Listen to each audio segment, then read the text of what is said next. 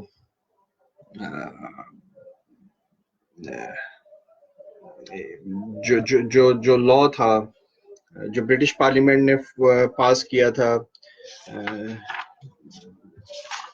15 اگست 1947، اس میں princely status کو، اس میں یہ ڈیسائیڈ ہوا تھا کہ جو مسلم میجورٹیز ایریاز ہوں گے ان کی انیکسیشن پاکستان کے ساتھ ہوگی، اور جو ہندو میجورٹی ایریاز ہوں گے ان کی جو انیکسیشن ہے وہ انڈیا کے ساتھ ہوگی، لیکن جو پرنسلی اسٹیٹس ہیں ان کو آتھورائزڈ کیا گیا کہ وہ پاکستان انڈیا جس کے ساتھ چاہیں وہ شامل ہو سکتے ہیں۔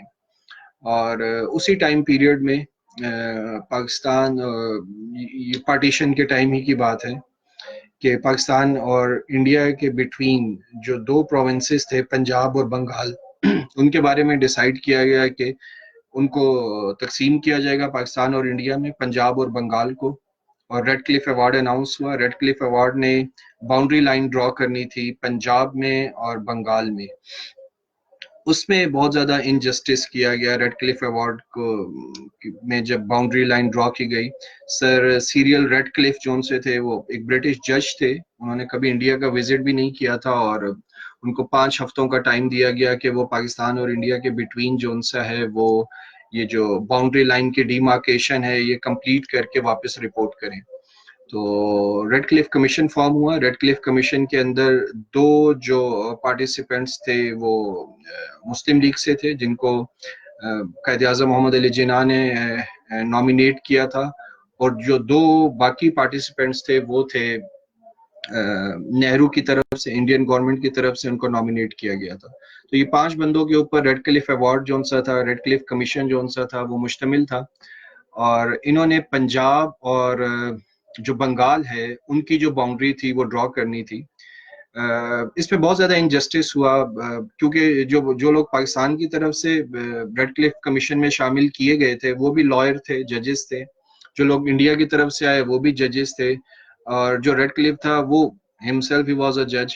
تو ان میں سے کوئی بھی شخص ایکسپرٹ نہیں تھا باؤنڈری مارکیشن کے لیے کہ باؤنڈری کیسے ڈرا کرتے ہیں، یا ان میں سے لا تو انہوں نے پڑھا ہوا تھا لیکن جو جیوگرافی تھی اس کی نو ہاؤ ان کو بہت کم تھی، اور بڑا لمیٹڈ ٹائم پیریڈ تھا 5 ویکس کا جس میں ان کو یہ سارا کام پورا کرنا تھا۔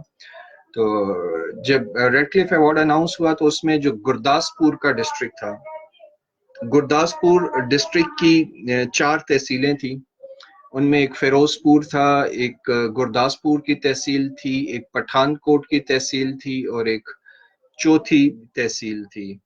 یہ جو 4 تحصیلیں گرداسپور کی تھیں، یہ تقریباً ایک تحصیل کو چھوڑ کر باقی 3 تحصیلیں مسلم میجورٹی تھیں، اور ان کا جو نیچرل انیکسیشن بنتی تھی وہ پاکستان کے ساتھ بنتی تھی، لیکن انفیئرلی گرداسپور جو تحصیل تھی اس میں صرف ایک تحصیل پاکستان کو دی گئی گرداسپور ضلع کی، اور گرداسپور ضلع کی جو 3 تحصیلیں تھیں وہ انڈیا کو دے دی گئی، اور ان میں سے جو گرداسپور کی ایک تحصیل تھی وہ بھی انڈیا کو دے دی گئی، اور اس طرح انڈیا کا کشمیر کی طرف پہلا جو لینڈ لنک ہے وہ اسٹیبلش ہوا۔ اگر یہ انجسٹس ریڈ کلف کمیشن میں نہ کیا جاتا تو ایز سچ انڈیا کے پاس کوئی لینڈ لنک نہیں تھا جس سے وہ کشمیر کو ایکسیس کر سکے۔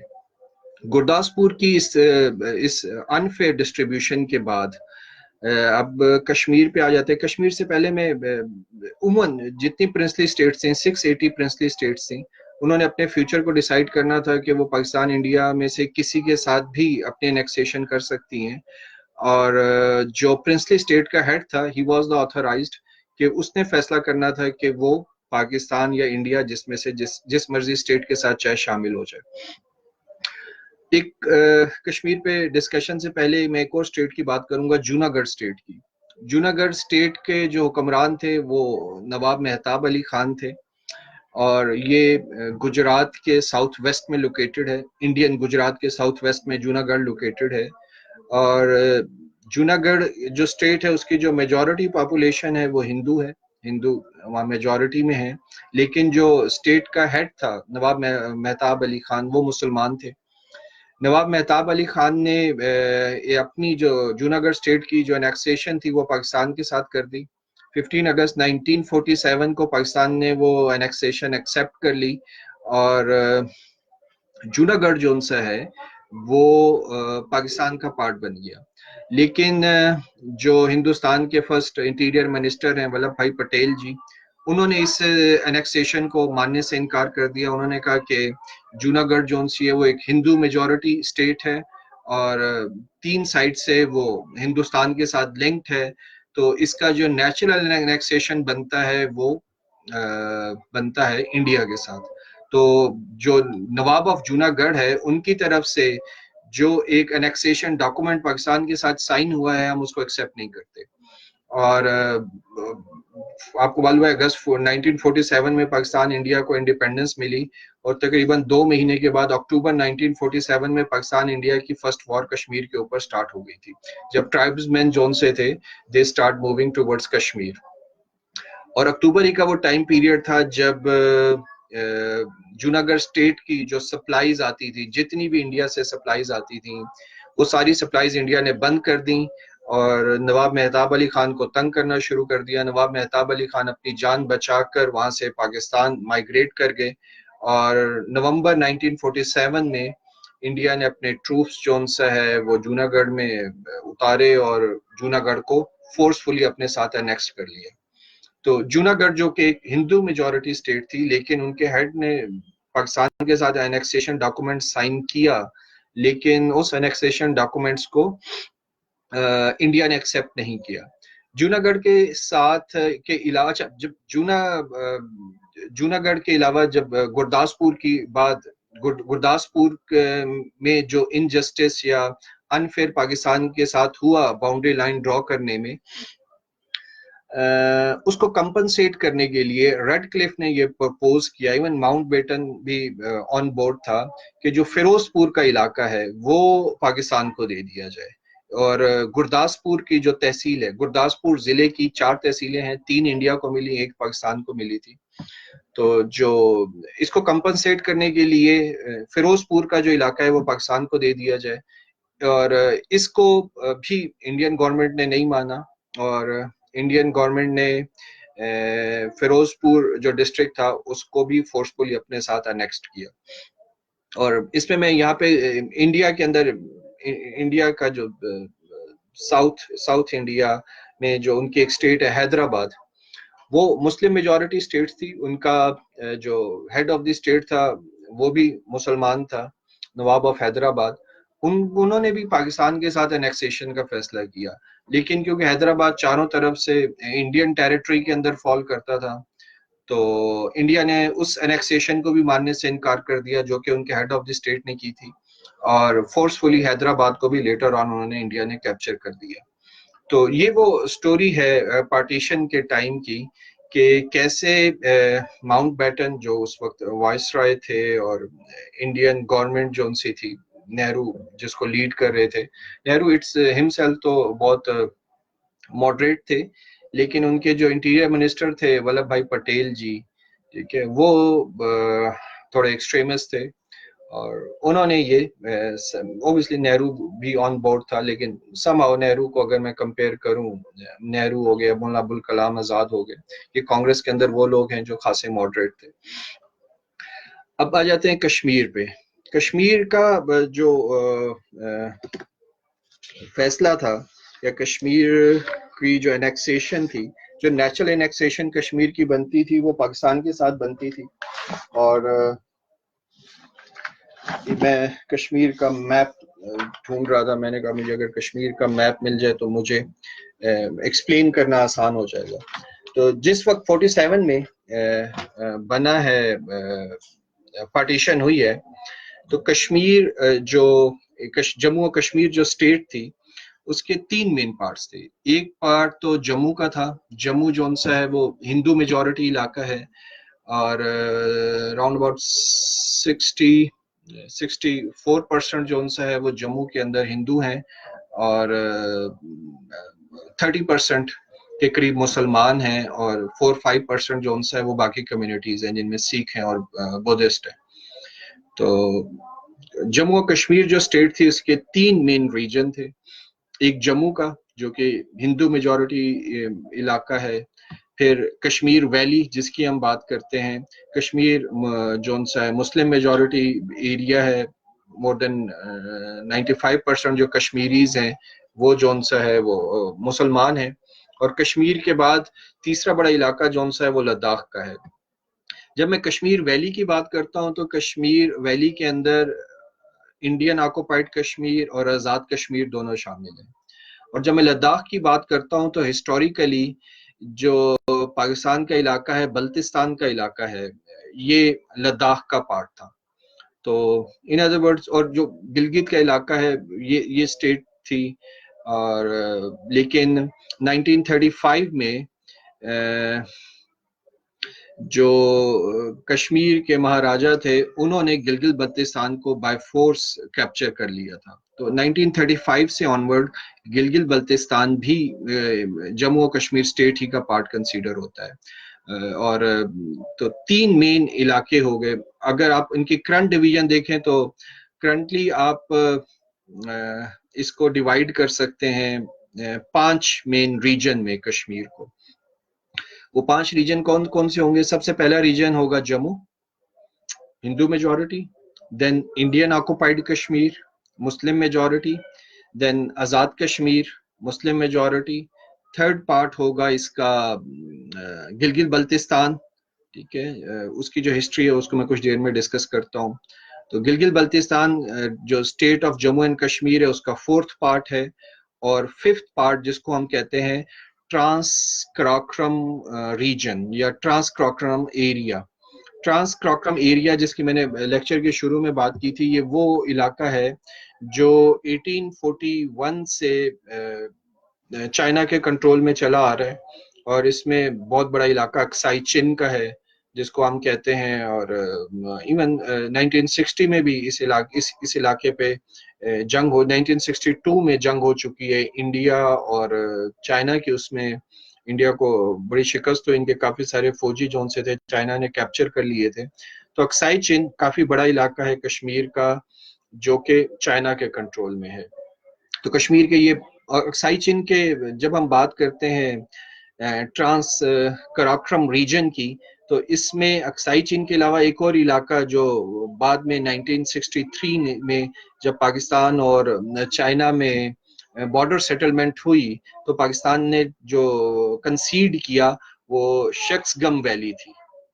تو شخص گم ویلی جو وہ علاقہ تھا جو کہ پاکستان نے 63 میں جب چائنا کے ساتھ بارڈر سیٹلمنٹ کی تو کنسیڈ کر دیا. اور اکسائی چین کا علاقہ جو کہ اس وقت چائنا کے کنٹرول میں ہے. اور اکسائی چین اور انڈیا میں کے درمیان ایک سیز فائر لائن ہے جو کہ ان کو انڈین ٹیریٹری اور چائنیز ٹیریٹری میں ڈیفرینشیٹ کرتی ہے.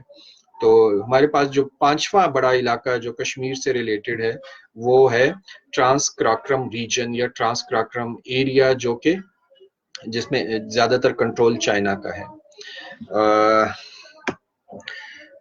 جب ہم کشمیر پہ آئیں گے، کشمیر ایون 1846 میں کشمیر کے اندر 2 بڑے پولیٹیکل لیڈرز جس کو آپ کہہ لو جنہوں نے کشمیر کا فیوچر ڈیسائیڈ کرنا تھا، ان میں ایک نیشنل جو کانفرنس تھی اس کے جو ہیڈ ہیں فاروق عبداللہ، شیخ فاروق عبداللہ، اور دوسرا مہاراجہ کشمیر. 1846 میں شیخ فاروق عبداللہ، ان دونوں کے درمیان بھی کافی ڈفرینسز ہیں، مہاراجہ کشمیر میں اور شیخ فاروق عبداللہ میں. اور مہاراجہ کو کشمیر سے نکالنے کے لیے کیونکہ 1846 میں جو الیکشن ہوا اس میں جو میجورٹی سیٹس ون کی وہ شیخ فاروق عبداللہ کی جماعت نے کی. تو شیخ فاروق عبداللہ نے مہاراجہ کو کشمیر سے نکالنے کے لیے ایک کوئٹ مہاراجہ موومنٹ 1846 میں چلائی تھی. تو وہاں کی جو میجورٹی مسلم پیپل ہے ان کے جو 46 میں جو ریپرزنٹیٹیو رہے، پولیٹیکل ریپرزنٹیٹیو تھے، وہ شیخ فاروق عبداللہ تھے. اور جو وہ اسٹیٹ تھی جس کے پاس تھی وہ یہ جو مہاراجہ ہری سنگھ میرا خیال ہے اس کا نام تھا. اس وقت وہ مہاراجا تھے کشمیر کے. پارٹیشن کے بعد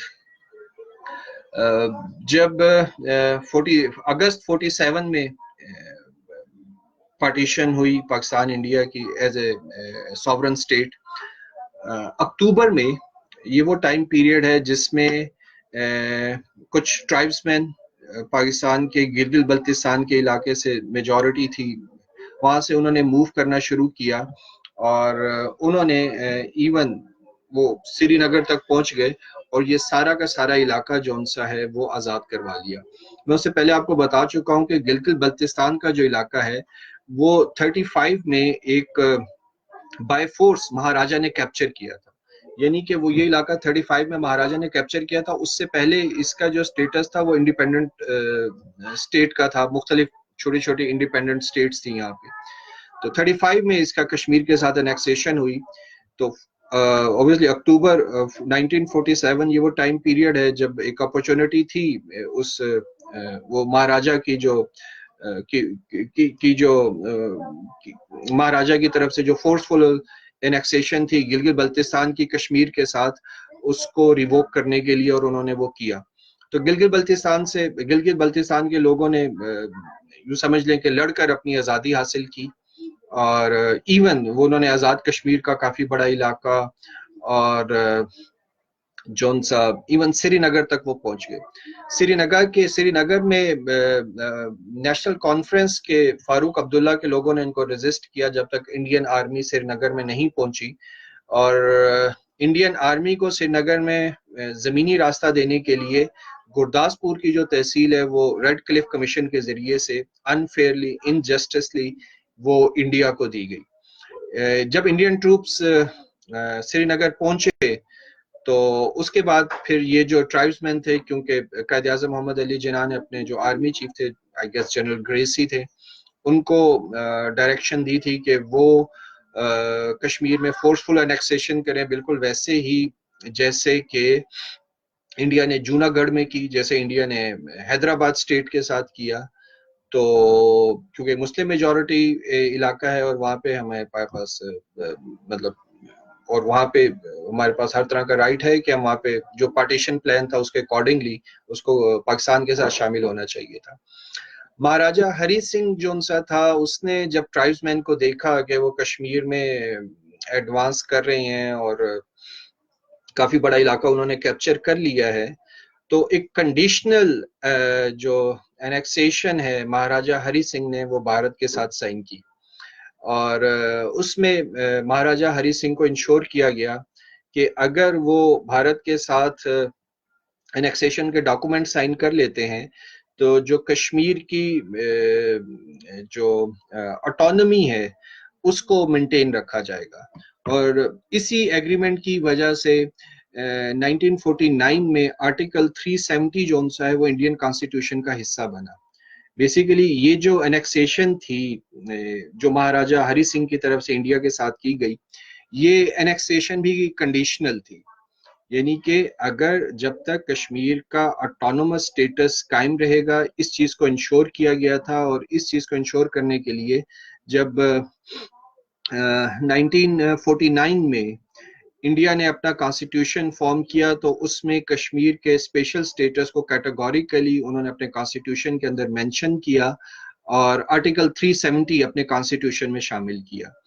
تو آرٹیکل 370 ابھی ریسنٹلی انڈیا نے اس کو ریووک کیا ہے، اور آرٹیکل 370 کو ریووک کرنا ایسے ہے کہ وہ جو کنڈیشنل انیکسیشن تھی، ان ادر ورڈز وہ نل اینڈ وائڈ ہو جاتی ہے، کیونکہ مہاراجا نے جو کشمیر کے ساتھ الحاق کیا تھا وہ الحاق اس وجہ سے تھا کہ کشمیر کی جو آٹونمی ہے، ٹھیک ہے، اس کو ہر حال میں برقرار رکھا جائے گا. اور آرٹیکل 370 کا ایک پارٹ ہے 35A، ٹھیک ہے، یہ فردر جو آرٹیکل 370 ہے اس کو فردر جو